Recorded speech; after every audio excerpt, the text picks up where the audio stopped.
Welcome to the Creative Penn podcast. I'm Joanna Penn, thriller author and creative entrepreneur, bringing you interviews, inspiration and information on writing craft and creative business. You can find the episode show notes, your free author blueprint and lots more at thecreativepenn.com, and that's Penn with a double N. And here's the show. Hello creatives. I'm Joanna Penn, and this is episode number 795 of the podcast, and it is Thursday, the 13th of February 2025 as I record this. In today's show, I'm talking about the happy writer with Marissa Meyer, how to keep the joy and flow in your writing and business processes, the ups and downs of the publishing journey, tips for happy publishing and book marketing as well as writing, and much more. So that's coming up in the interview section. In Writing and Self-Publishing Things, the Self-Publishing with Ally podcast has a session with Joe Solari on how authors can price their books for profit. It's quite a short listen and I really recommend it. It's a lot about reframing. He says, if you're asking what should I price my book, you're starting with the wrong question. The question you should be asking is, who isn't reading my books yet and why? Pricing isn't about numbers. It's a tool for creating opportunities to connect with readers who haven't discovered your books yet. And it's a way for building a sustainable, profitable strategy and identifying with who sees the value in your product and what they're willing to pay. Different readers value different things, and pricing is your lever to attract the right audience. So he gives lots of examples, but a subscription reader is someone who pays a flat monthly fee and they value endless books at no additional cost. They are loyal to the platform, not you.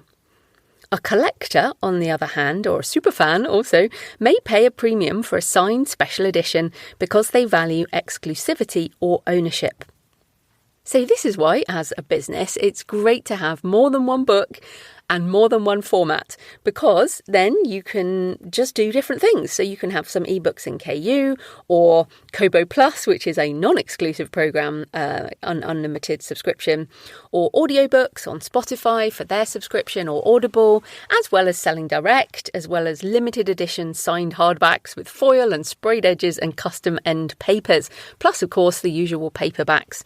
So you just have to think about pricing as about different types of people who want different types of things. Joe goes into value optimization. Are you building a sustainable relationship with your reader? And are you able to collect data to better understand and serve them? Which of course is easier with selling direct and email marketing. Then, how can you create opportunities to reach different tiers of customers over time to extract all the value that's possible out of this intellectual property? He gives some actionable steps, analyse your current position, and I call it my asset master list, but it's literally a list of all my books, all the different formats, all the different languages, who I've licensed various rights to, and that asset master list has all of those types of things on. Although it actually reminds me, I should probably update it. I don't think I've updated it this year. So yes, analyse your current position. Are you primarily reaching readers through discount promotions or subscription services like KU?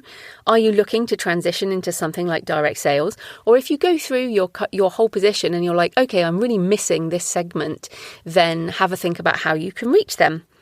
Experiment with things like offering bundles direct, creating premium editions and testing free first-in-series promotions. There are a lot of options and those options expand when you have lots of books because you can do all kinds of things. So that is on the Self-Publishing with Ally, ALLI, podcast. So I wanted to mention this. It's really great. Definitely have a listen. There's lots and lots of good value in that episode with Joe Solari. And it also ties into the fact that I am now experimenting with my Brooke and Daniel crime series, which is now in KU. So if you use Kindle Unlimited as a reader, the first book is Desecration by J.F. Penn. That's my fiction name if you want to give it a try. The main reason I'm doing that is because here in the UK, the crime categories are totally dominated. In terms of ebooks, they are totally dominated by books in KU. And I struggle to sell that series here in the UK, even with reductions on price on book one, because the readership in that category is so heavily KU. So I've decided to give it a try. These books have never been exclusive before, and it has actually taken nearly 2 months. In fact, yeah, definitely 2 months, because I started in mid-December to pull them back from wide. Some of the stores you can just unpublish and it's fine, or delist.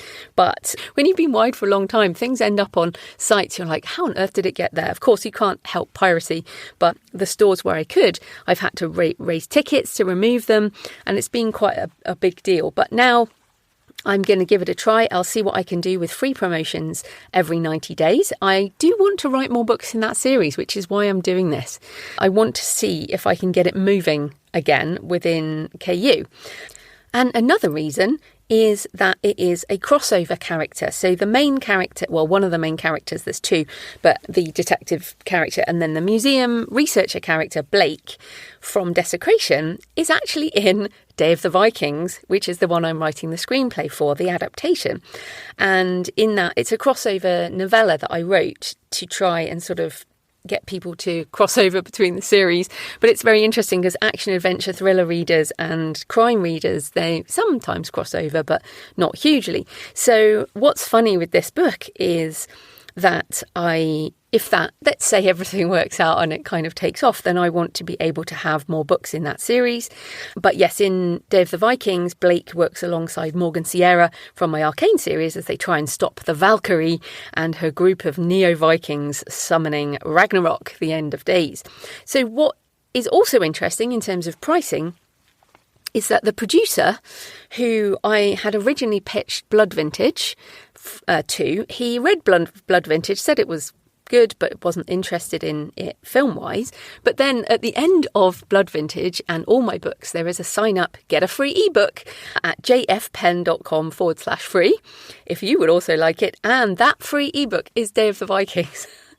So basically, he read this free novella, Day of the Vikings, and that is the one he then said, I'm really interested in this as an adaptation, and that's the one I'm now writing the screenplay for and going to Berlin to pitch and all this stuff.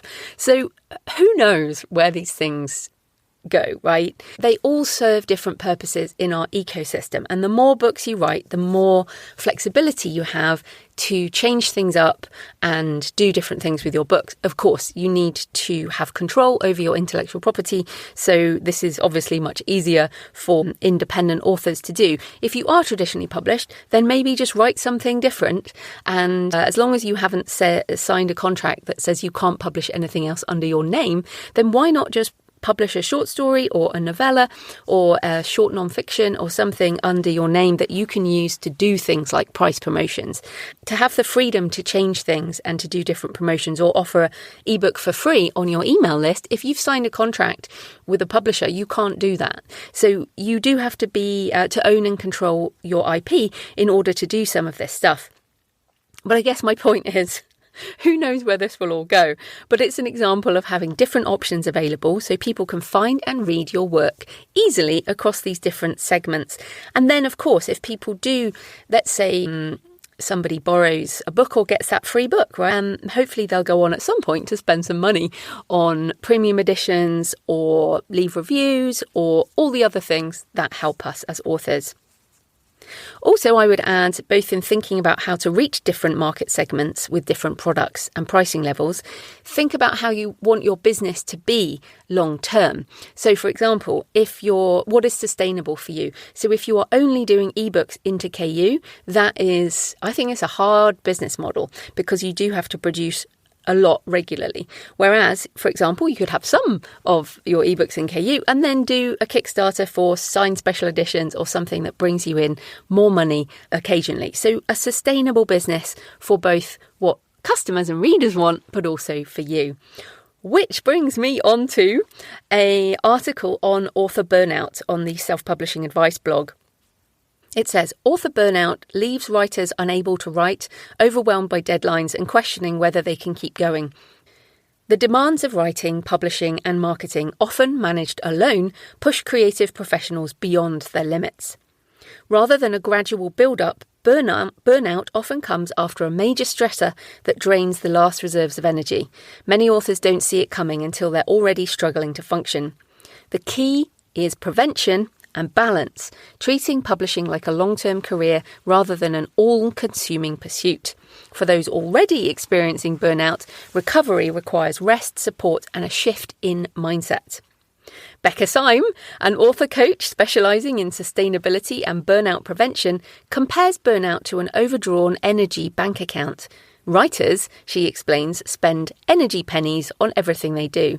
And when stress, mental health struggles or external pressures increase the cost, even simple tasks feel overwhelming. We're writing checks our energy bank can't cash, Syme said. There are lots of other tips from writers in the article. I particularly liked Tracy Cooper Posey, who says, when life derails your writing, whether due to illness, loss or other crises, the first step to recovery is removing pressure, she wrote. Instead of forcing herself back to a strict schedule, Tracy had a cancer diagnosis, she had surgery and chemo. She advised writers to let go of deadlines and adjust expectations. Do whatever you can to get rid of deadlines, she wrote, even if that means restructuring commitments and explaining delays to readers. So I wanted to highlight this today as I have just felt the edge of burnout looming. I can see it looming in my future unless I do something now. And in fact, Marissa covers this in today's interview as well. I know this feeling well enough to take a step back and sort things out so as not to go there. Basically, I'm not in burnout, but I can see it over the horizon unless I do something. Now, the reason is, and these are wonderful reasons, right? So in the last few weeks, I have worked harder than I have in a very long time. My brain is I'm on fire. I'm loving it. It's so much fun and I'm learning so much. And I'm just trying to take advantage of this interest in the potential adaptation of Day of the Vikings. So basically, this all kind of really kicked off in the first week of January, I guess. And I did this outline of the extended book because it is a novella, so it couldn't be a movie just as it is. It needed expanding, so I expanded it. And then I've been doing meetings and taking feedback, and I'm more than halfway through adapting it to the screenplay. Had great feedback on the pages so far. I'm off to Berlin tomorrow and also going to Cannes in May, which I did not have in my plans. I didn't have any of this in my plans. If you go back to my January the 1st goals for the year, there was nothing about this. But as I said, I'm loving it. And what I am doing is leaning into it because I have had the intention for several years now to do more as JF Penn. I've also had the intention and the big goal. I've always had a goal to have my books in film. So yes. But, of course, all of this means that all the things I had planned are a little bit squeezed. Death Valley edits coming back next week, the Kickstarter coming up, relaunch of my books and travel podcast, plus my birthday trip to Iceland, Dublin for speaking at a writers' retreat, London Screenwriters Festival, and yeah, basically all of that before mid-May. And I was like, yes, I think I need to do something. Now, I do know burnout. I thought I would just tell you my worst occasion. Back in the year 2000, I was working a consulting job in the 90s, and those of you who are old enough will remember the Y2K bug, the Millennium bug, and I used to do software implementations, and so I worked on Millennium bug projects in Europe, and I was also in my 20s. I was partying like it was 1999, and in fact it was 1999 during that time. I was drinking way too much, definitely binge drinking. I was using caffeine tablets to keep myself awake in the day. I was burned out. And but I had an extreme reaction, which was I quit my job. I went to Australia and I essentially went to the Western Australian desert for months. I learned to scuba dive, essentially chucked it all in and started another life on the other side of the world, which is an extreme reaction to burnout. And it worked. I mean, it really did reset me. But I don't want that to happen again. I'm very happy with my life. I love my life. Very happy. So, and if you want to hear about my experiences in Australia, then on the Books and Travel podcast, I have a solo episode called Outback Days and City Nights in the Lucky Country. And that is at booksandtravel.page/Australia. I'll put a link in the notes. Okay, so back to what I've realised. I cannot keep my original planned schedule. which is only driven by me anyway. Like, I'm not under contract with anyone. So why do I need to do this all at the same time? So I am replanning the things I have control over. I'm moving the Kickstarter for Death Valley to the end of April, finishing before Cannes in mid-May with fulfillment in June. I'll also launch Books and Travel at that same time, so end of April rather than mid-March. And that just gives me a lot more time for everything. And yeah, I feel I can take a deep breath and I can, because who knows what's going to happen after Berlin? Well, I know what's going to happen because I need to finish this screenplay because there are people who now want to read it, which is a great place to be. So, yes, I wanted to just say to you, if you feel the edges of burnout, if you can see it coming, if you've taken on too much personally or work-wise or both, it might be your writer life, it might be your job, family things, just take a break, just stop. So what I did like a couple of days ago, I stopped. I looked at the timing of everything. So I print out these one-page years from, well, actually two A4 pages for the whole year. And I have to keep reprinting them out to reschedule everything. I use Calendarpedia. It's really good. It's got all kinds of sizes. So I printed it out and I just went, okay, how can I move this around? And yeah, so it really just took the pressure off. So can you rearrange things? Can you reschedule to give yourself some breathing room? Why do the things that you think need to be done? Like, do they need to be done right now? Are they urgent and important? What really matters? So that is my question for you today. In personal news, I guess I've covered a lot of this already, but I am recording this early as I'm off to the Berlin film market, and I will actually be on my way home as this goes out, and I will obviously give you a few comments next week. I'm going with an open mind, really, to learn about the business of the film industry. I do have some meetings, but I will be going to some of the AI sessions, and there's a lot of innovation stuff going on to make it cheaper to make blockbustery films. And many of my books are pretty blockbustery. So I'm going to see what's going on. And I think importantly, I'm holding two things in my mind at the same time. I am holding an intention that this project goes forward, that I can see my book on screen and it will all go incredibly well. We'll get funding. It will just be amazing and everything will work. And simultaneously, on the other hand, I have no expectations at all. And a knowledge that most things never get made, and even those that do take years, and often those that do don't necessarily match your original intention. But all of those things, it doesn't matter. I'm just going to go with an open mind and learn new things, and I will share some thoughts next week. So thanks for all your emails and comments and photos this week. Anthony sent some pictures from his family's world travels. He's listened to the show all over the world and sent some wonderful photos. I particularly like the one of the family in Fez, Medina in Morocco. Claire said, just listen to the Aristotle episode. Very good.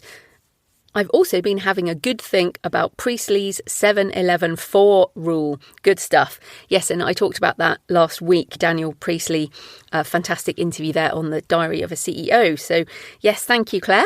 Please leave a comment on the podcast show notes at thecreativepenn.com or on the YouTube channel. Message me on X at thecreativepenn or email me. Send me pictures of where you're listening. Joanna@thecreativepenn.com. I love to hear from you. It makes this more of a conversation. So this episode is sponsored by Draft2 Digital. Are you an indie author in need of an easy and efficient print-on-demand service backed by a world-class customer support team? Look no further than D2D Print from Draft2 Digital. It's ideal for authors who've already published ebooks but haven't yet experimented with print. With D2D Print, you can convert an ebook to a print-on-demand file with just a few clicks and turn an ebook cover into a full wraparound print cover in seconds. Choose from dozens of beautiful interior layouts for a professional look and choose from a variety of industry-standard trim sizes and formatting options. Distribute your print-on-demand files worldwide. You can even use Draft2 Digital's free ISBNs. You can order author copies within 32 countries, order print proofs with a variety of shipping options, and without proof stamped on your book, like some services. You can also use free change tokens every 90 days to make updates to your published print books. All of this and more with no setup or recurring fees. Print on demand is a game changer for indie authors because while brick and mortar bookstores can't physically stock every book, they can check for the POD, print on demand, availability of a book when a customer requests it. If you only publish digital books, you could be missing a huge opportunity to reach readers. Let's fix that with D2D print. Just go to draft2digital.com to learn more. That's draft2digital.com to learn more. So this type of corporate sponsorship pays for the hosting, transcription and editing. But my time in creating the show is sponsored by my community at patreon.com/thecreativepenn. Thanks to the 10 new patrons who've joined this week, and thanks to everyone who's been supporting for months and years. If you join the community, you get access to all my backlist videos and audio covering topics on writing craft and author business, as well as tutorials and demos on AI tools, and my patron-only Q&A solo episodes and live office hours. This week I shared a post on how to make an AI-narrated audiobook with 11 Labs. And yes, I have now cloned my JF Penn narrator voice. It's very cool. I will share more about that soon as I want to license it as well. The Patreon is a monthly subscription, the equivalent of buying me a black coffee a month or a couple of coffees if you're feeling generous. You get access to everything, all the backlist content and Q&As and office hours. So if you get value from the show and you want more, come on over and join us at patreon.com, patreon.com/thecreativepenn. Right, let's get into the interview. Marissa Meyer is the New York Times bestselling author of fantasy, romance and graphic novels, including The Lunar Chronicles. The happy writer, get more ideas, write more words and find more joy from first draft to publication and beyond is her latest book for authors. So welcome to the show, Marissa. Hi, thank you so much for having me. It's great to have you on. So first up, tell us a bit more about you and how you got into writing and publishing. Oh, goodness. I always wanted to be a writer. I am one of those. I was a huge reader growing up, loved stories, had a big imagination. And so really from the time that I was a little kid, I started making up stories and telling them to my parents, asking them to write them down into little books for me. And then as I got older, I, of course, started writing them myself. But at some point, I realized that this is a job. This is something that people actually can get paid for. I knew that you could actually get paid to come up with stories and get your name printed on a book. And I think I realized really early on that that was for me, and that's what I wanted to do with my life. So I kept writing. As a teenager, I got really into fan fiction and credit that a lot with learning how to tell a complete story, beginning, middle, end. I got my bachelor's degree in creative writing and a master's degree in publishing because I thought writing might be a difficult career to break into. I'd better have a backup plan and thought, well, if this writing thing doesn't pan out, maybe I can be an editor, or maybe I can be a publicist or an agent or something. But the deeper I got into learning about publishing, the more it really just cemented how passionate I was about writing and how much I just really wanted to be the writer in this publishing equation. So eventually wrote many multiple manuscripts that went nowhere, but eventually got the idea for a Cinderella retelling about a cyborg, a futuristic retelling, and that became my debut novel, Cinder. Wow. Okay. So really interesting that you did publishing as a degree as well as writing. But so did you have a job before you became a full-time author? Like, did you work in the publishing industry or did you just go straight from uni into full-time writer? No, I did. I went from university. I got a job as an editor at a very small publishing house in Seattle. That publisher focused mostly on fine art books. So those beautiful coffee table books that you get at museum exhibits and art galleries, those books. So it had virtually nothing to do with my ultimate career of being a fiction writer, but it taught me a lot about just the behind the scenes, what goes into creating a book, and the actual production of it, the marketing of it, all of these various aspects. So I did that for 5 years, and then I spent about a year as a freelance typesetter and proofreader, at which point my first novel sold and I got to become a full-time writer. That's very cool. I love that you did typesetting and stuff like that. And we'll come back to the business side. But let's get into the book. So you use the words happy and joy in the book title. But I feel like many writers think suffering and pain is more of a hallmark of the creative process. So if writers are not feeling the joy and the happy right now, what are some tips for getting back to that? Yeah, no, and thank you so much for asking this question. It is so funny to me that we do have this stereotype of the writer, and you must be struggling in order to create art, and you must be suffering some way, and if it's not painful, then how can you possibly call it quality? And this stereotype really bugs me. I'm really trying to dismantle it with this book. But that said, we're also not shying away from the fact that writing, it's not just fun and play all the time. There are struggles, there are challenges, no matter where you are on your journey, whether you're suffering from writer's block or burnout, whether you're in the query trenches and you're facing rejection or criticism. I mean, there's a million things, of course, that can be roadblocks in our path to being happier writers. But that is largely what this book is about, and trying to refocus our attention not on all the things that can go wrong, not on all of the struggles that we face, but looking at the things that we really do love and enjoy about the craft of writing, the hobby, the career, because we get into it because we do have a passion. It's not the sort of job or hobby that most of us take on just for the heck of it. I mean, you start writing because you love to write. And so I really encourage writers to find what it is that appeals to them about this. Why do you love the process of taking a messy, complicated plot and fitting it together like a big jigsaw puzzle, and that satisfying you feeling when everything comes together? Or do you love that you have the freedom to go to a cafe with your laptop and sip lattes all day and stare out at the people and let the world inspire you? Or maybe you love the research process and learning about things that you are so curious and interested in and just want to do deep dives into it. There's a lot of things that we can find joy and satisfaction in.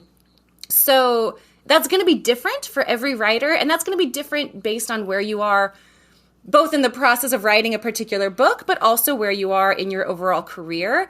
But I always encourage writers to go back to that. What can I find joy in today? Yeah, I love the research. And I also love saying with a finished book, I made this. I always enjoy holding that book in my hand. And you coming from this fine art books thing you did early on, I guess you must love the really beautiful special editions and all that as well. Oh, I love it. And the smell. I love the smell of a new book. And you don't always get it when a lot of books these days just come in like a cardboard box, but some of these special editions will come wrapped in plastic, and so they still maintain the smell of the ink and the binding glue, and I just nerd out over it. Well, and that is important too, isn't it? Because we are I feel like we've come round to that. Like there was a lot of focus on digital for a while, especially for independent authors, but now it's really come round to beautiful physical products. And that to me is a very exciting part of the process is kind of finishing the whole thing with something beautiful. And that satisfaction is really part of it. Yeah, no, absolutely. And I am really big on celebrations. I think it's so important to take a moment and say, I made this thing. I accomplished this. I had a goal, I had a dream, and I kept moving, and it took months or years or decades, but I did it. And that is such a huge part of the process, and it's really easy, especially like for me, I'm about 20 books now into my career, and it can be easy to be like, oh, just another one, set it on the shelf and keep on working on the next deadline. But I really have tried to be very conscientious about, no, let's pause, let's pop some champagne, let's take a night off, let's get a massage. Like, what is it that's going to make me feel like, yep, I've done it again, and I'm really proud of this moment? That's great. Well, you do have a section on the writing process in the book. And of course, every author is different. But if people haven't got to that 20 books place, tell us how you get that first draft done. And I guess any tips for actually finishing, which I know some people have an issue with. Yeah, no, finishing is hard. And I think it's important for people to know that everyone struggles with finishing. We talk a lot about the siren song of the next project, because no matter, at some point in every book, you're going to reach that point and you're in the murky middle. It feels endless. You're confused about the plot. You're frustrated that things aren't going well. And suddenly you get a sparkly new idea for the next thing. And it's so easy to think, that one's going to be really easy and really fun. And it's not going to have any of these other problems that I'm dealing with right now. And it's very tempting to switch over and to follow that path of least resistance. But I think it's important to know that that fantasy of the next one being so easy, probably not reality. Probably you will get to relatively the same point in the process and once again be hit with, this is hard, it's work. What else can I do? For me, one of the tips that I started using fairly early in my career is when I am at the start of a project and I'm really excited and I've got lots of ideas and you can feel all the potential for it. And there's a reason that you're choosing to write this thing out of all your other ideas. Why am I focusing my time on this one?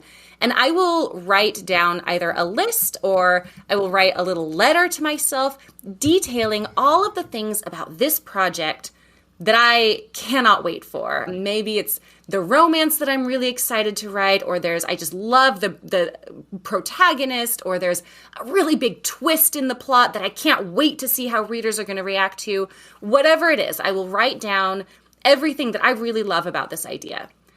And then when I'm a third of the way or halfway through the book and suddenly hating it and feeling like this is the worst thing I've ever written and I can't believe that I chose this, what was I thinking?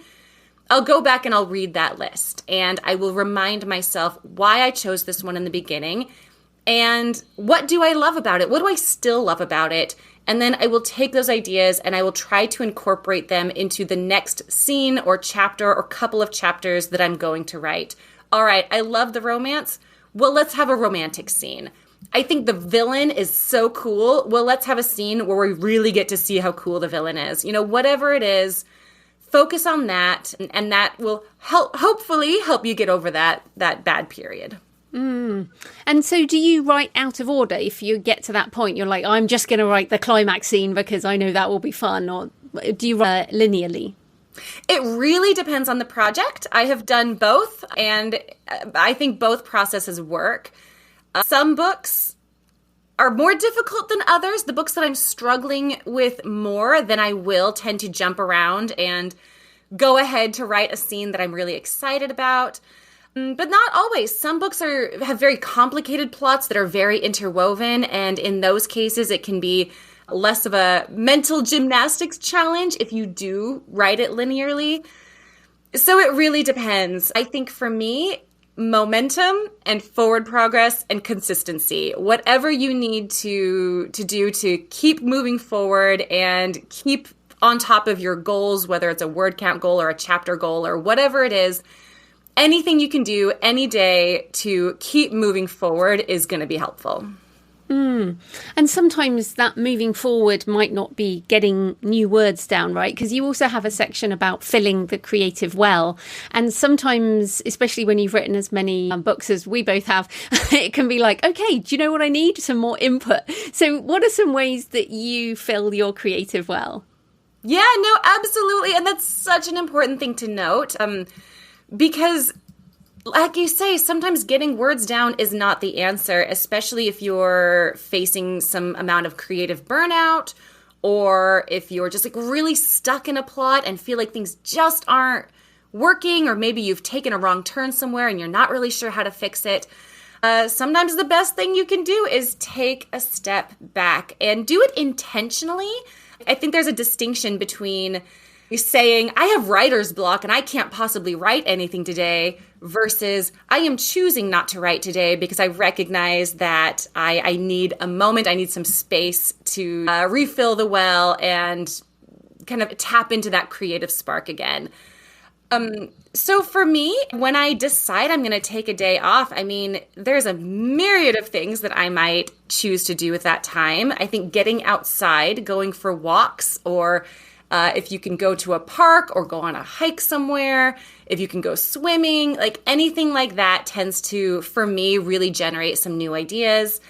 Spending time with my family is always good. A lot of times I will use those days off to tackle other projects, things that have kind of been looming in the background. Maybe they're taking up more mental space than they should be. That could be things like getting your car washed, or that could be like reorganizing your pantry, just things that have been really bugging you lately. Maybe it's time to take a day and clear some of those things out, because that will help clear your mental clutter as well. Or you might take a day and be like, I'm going to do some really fun research about this project, or I'm going to take a day and spend some time brainstorming or re-outlining my plot. So you can also take a more hands-on approach to writing. There's really no right or wrong here, but whatever you feel like you need, give it a shot and see if it helps break something loose. Well, so you mentioned fun research there. What does that look like for you? All of it. I really enjoy research. I love reading. I love doing deep dives, going on Wikipedia and clicking the little further reading links at the bottom and seeing what sort of rabbit holes you go down. But I also, if I can find a way to do a hands-on or more of an experiential research, that's the best. Of course, we all fantasize about being able to travel. If you can go to the place where your setting is inspired by, that is worth gold. Not always an option, of course, for different reasons. But if you can, get out and see the world and take in these really great sensory details is so helpful.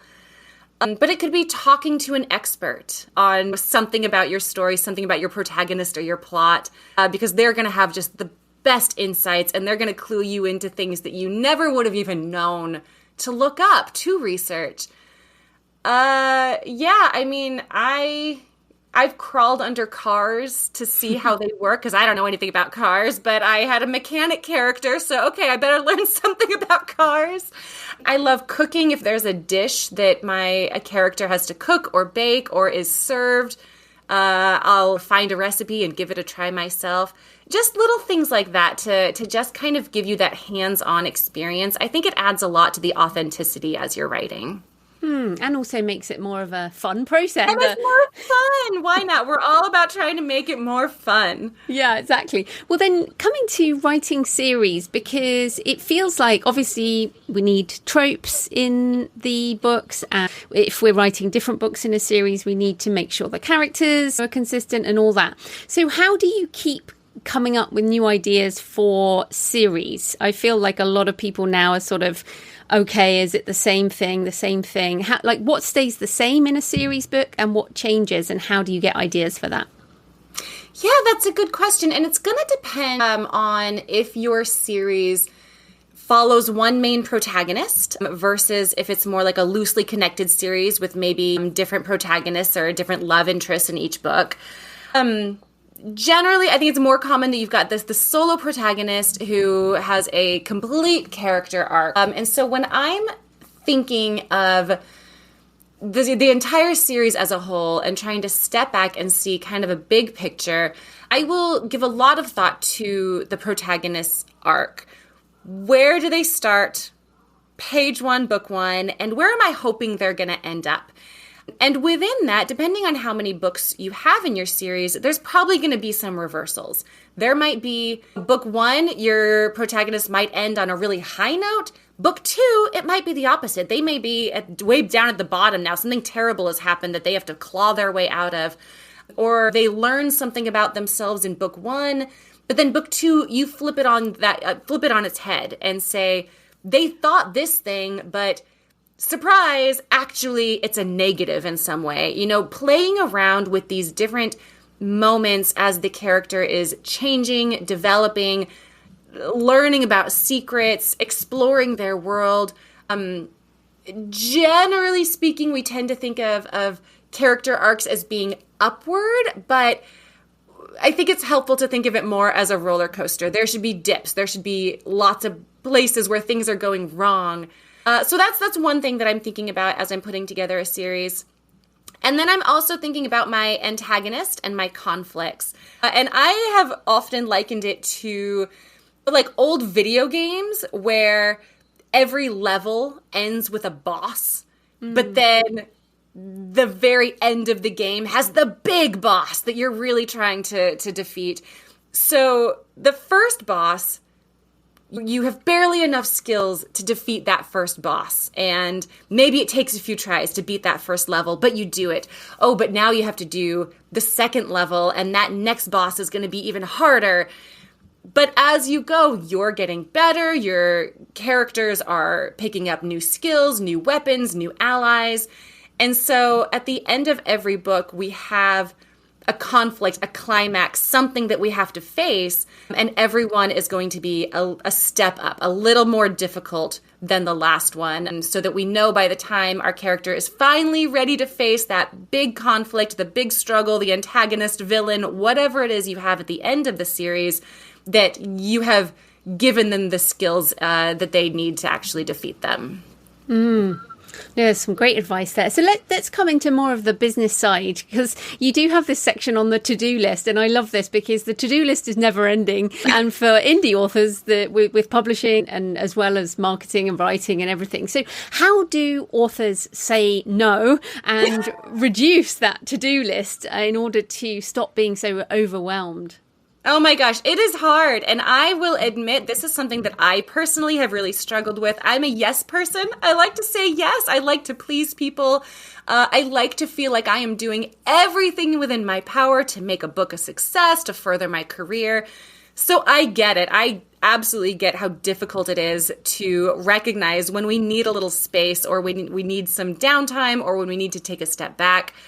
For me, and I didn't come up with this, I read it in, I don't know, some productivity guide, self-help guide a long time ago, but it really resonated with me. The idea that every time you say yes to something, you are also saying no to something. For example, if you say, yes, I will do this, be on this panel at this book festival. Okay, let's say you have to travel there. Let's say it's a full day of being on the panel, probably going to be a signing. Maybe there's an author dinner, another full day of travel going back home. So we've got essentially 2 to 3 days, that yes. And there's lots of times when, great, I can't wait. I'm looking forward to this. I'm going to meet some readers. I'm going to network with authors. But maybe you recognize that by saying yes to that, I'm saying no to 3 days with my family. Or I'm saying no to 3 days of working on my novel. Or I'm saying no to a day where I could relax and spend a day reading a book and refilling my well. So none of these are the right option. None of them are the wrong option. But just recognizing that there are pros and cons and give and take, and be really picky about what you're spending your time on and what you are making your priority at any given point. It is interesting. You mentioned a panel there, and I feel like conferences and conventions are one of these things that is quite difficult. Now, you and I, again, have been doing this a while, so we have a community, like we have author friends, but there are people listening who might be introverts. They might feel very uncomfortable about going to writing conferences, and they're like, should I just say no to that? Or I guess that the question is, when should you go to something even if you feel you want to say no? When do you have to push yourself as an author, and when should you give in to those feelings? I know it's tough, but when have you done this as an early writer and then later stage? Yeah, no, I mean, absolutely. This is one of those things where I really think people have to tap into their own psyche and recognize, what are my limitations? What are my goals? For me, early in my career, I did it all. If I was invited to something, it was an automatic yes. But I also did not have children at the start of my career. So for me, when it really started to change as far as recognizing my time is limited, my energy is limited, I have to step back and say no to more things, was when I had kids. And then it really became that balancing act of, when do you focus on the writing and the career? When do you focus on family? That said, I mean, the publishing process, the writing process, there's ups and downs. There are times when you are really focused on selling a book, on marketing a book, promoting, and that's both with in-person events, doing book signings, doing the festivals, but also social media, sending out newsletters. There's going to be periods where you're trying to get your book noticed by readers. But that doesn't have to be all day, all the time, for years and years and years. You can really focus on it for 1, 2, 3 months, kind of whatever your capacity is, and then step back. Maybe take a hiatus on social media. Maybe say, for these next 5 months, I need to write a new book, and I need to focus on being with my family and do some self-care. So for these 5 months, I'm saying no to all other requests, or, I mean, whatever it is. I'm just throwing out numbers. Of course, this is going to be different for everybody, but really think about, what are my limitations, and know that you really can't do it all. And I hate saying that, because I am one of those people where I feel like I can do it all. Just let me try.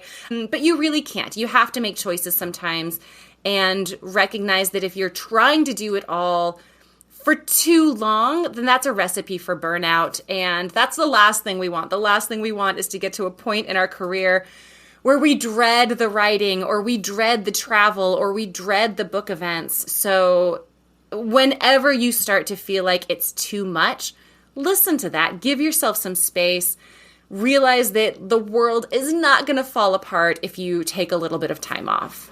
Yeah, I love that. And actually, I prefer this sort of campaign focus, which is what you were really saying there. It's like, go hard for, say, 3 months and then take a couple of months off. And I do that. I kind of step back from social media. Some people feel like they have to do, I know the TikTok authors in particular are doing a lot of videos every single day and feel like if they stop, it's all going to end. That does seem, but the race never stops, does it? It never stops unless you stop. No, it's true. And there's always going to be the next goalpost. There's always going to be that next thing that you're thinking, oh, if I just get this many followers, then I can slow down. But then you get that many followers and you think, oh, but I've got a book coming out in 2 months. So I'll have that. I'll keep going until then. And then I'll slow down. Oh, but now I've got this other thing. I mean, it's always going to push back. It's always going to be something else. So yeah, it's hard. It's hard to recognize when you do need some personal space, but it's also really important, not just for our mental health and well-being, but for our creativity too. Yeah. Okay, so another thing that some people are not that happy or joyful about is pitching publishers and agents. Like, mostly people are quite stressed about that. Now, you work with traditional publishers. I'm primarily an independent author. There are pros and cons, but tell us a bit more about your experience with traditional publishing and any tips for people who want to, I guess, position themselves in a world of publishing flux, as ever. Yeah. Oh gosh. No, it is definitely one of the most stressful periods in a career, is the pitching to the agents, the querying trenches, the submission trenches. It can do some damage on your confidence, on your everything. So it's a really difficult period. But if your goal is to be traditionally published as opposed to independently published, and as you say, great options. There's so many great directions that we have available to us today. But if you really think you want to be traditionally published, of course, number one, just make sure you've written the best book that you can and get some feedback, have some critique partners go over it, edit and polish it to within an inch of its life. And then when you feel like, okay, I've done the best I can do, write your query letter. Again, get feedback there because query letters are particularly tricky, and there is a science and an art to them. Do your research, but then send it off. And number one, celebrate, because that's so huge. It's such a huge accomplishment to get to the point where you're querying. So regardless of whether you get 10 agents interested and, it goes to auction at publishers, or if no one bites, regardless, you have written a complete book and submitted it, and that's so awesome. So take a moment to congratulate yourselves and go out for pizza or whatever you do to celebrate. And then start writing the next thing. And the worst thing that we can do is have this book sent out and then just spend all day, every day worried about it and stressing about it and having that anxiety building up and checking our email 100 times a day, which you're probably going to do anyway. But if you can, try to refocus your energy on something new. What is the next project you can be excited about? And dive into it, body and soul and spirit, and try to immerse yourself in a new story. And this is for a number of reasons. One, because it's going to be a great distraction. But two, when and if your book on submission gets picked up, your agent is going to ask you what else you got. So it's great to have something else that you can talk about.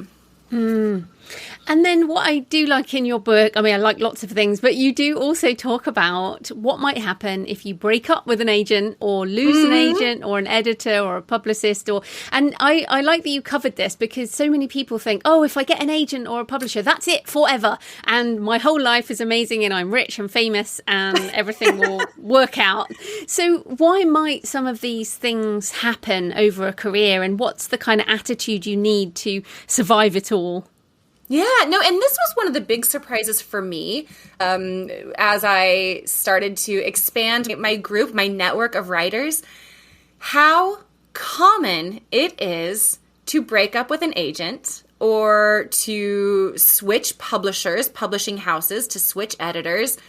It happens all the time. And this was shocking to me because I very much felt like, no, when you've got an agent and a publisher, you are set forever. That is your career. Those are your people. And so I was really surprised that that is not the case. And there's a lot of reasons. Oh, there's so many reasons why one of these relationships may not work out. I've had friends whose agents have retired, whose editors have moved to different publishers. So it might be something rather innocuous that life just happens. Or it could be a matter of just not being the right fit for each other. Maybe your agent only represents kidlit and you want to move into adult. Or you really want to start writing romance, but they don't represent romance.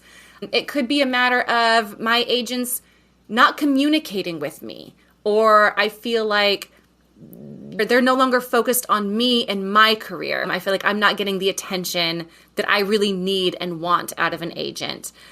Again, there's so many reasons, but it does happen, and it's not the end of the world. It's just a little blip, another blip in your journey.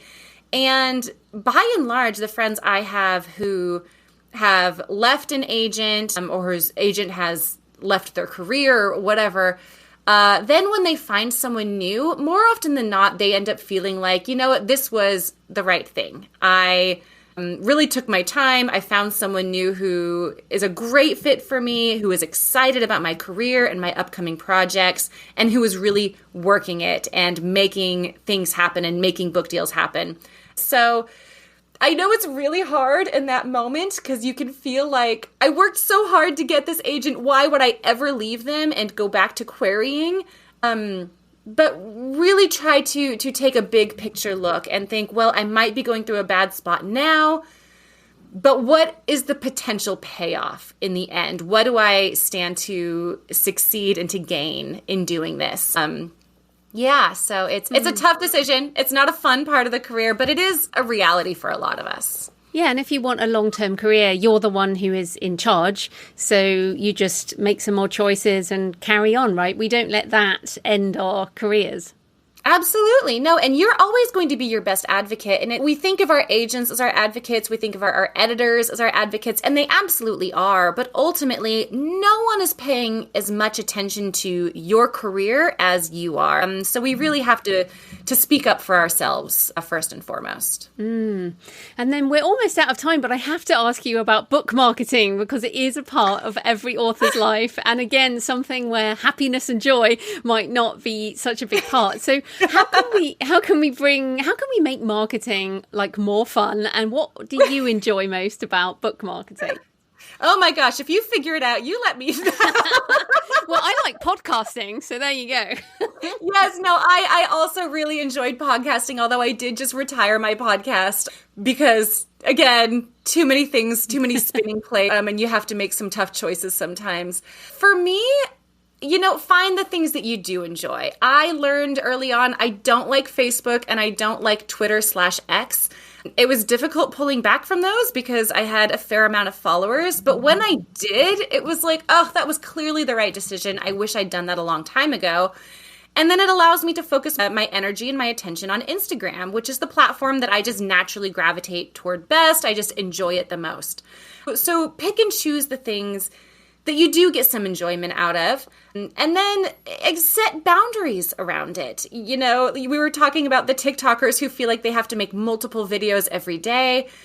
Figure out back to limitations, what is your capacity, and have a plan in place and say, okay, I'm going to post 3 times a week or 5 times a week, or maybe I'm going to do fan art Fridays and I'm going to do new book Tuesdays or whatever it is. And then maybe I'll have like one fun family post or one fun, also, this is a quirky thing about me, post every week. And so you can kind of have a plan and break it down so that you're not every morning looking at your phone thinking, oh, I have to post on Instagram again, or I have to do a TikTok video. Now what am I going to talk about? I also think it's helpful to maybe once a month or maybe at the start of like a big promo season, spend some time doing your big brainstorming and kind of like batch. I like batching things, the things on my to-do list. So I'll spend a day brainstorming. I want to do these posts. And then I'll spend a few hours taking the necessary photos and trying to put together the captions or trying to put together the graphics or whatever. And then that's done. And I don't have to worry about that for a couple of weeks, maybe a month if you're really productive. And so it's a really nice, efficient way to kind of tackle that and then be able to move back to writing, which is for most of us the thing that we would rather be doing. Absolutely. Now, the book is The Happy Writer. So where can people find you and all your books online? Thank you so much. I can be found on Instagram at Marissa Meyer Author or on my website at marissameyer.com.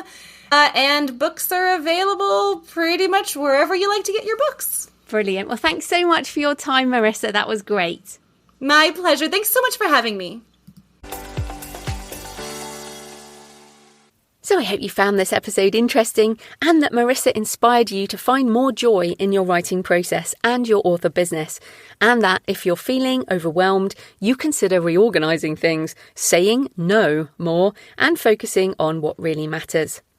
I'd love to know what you think.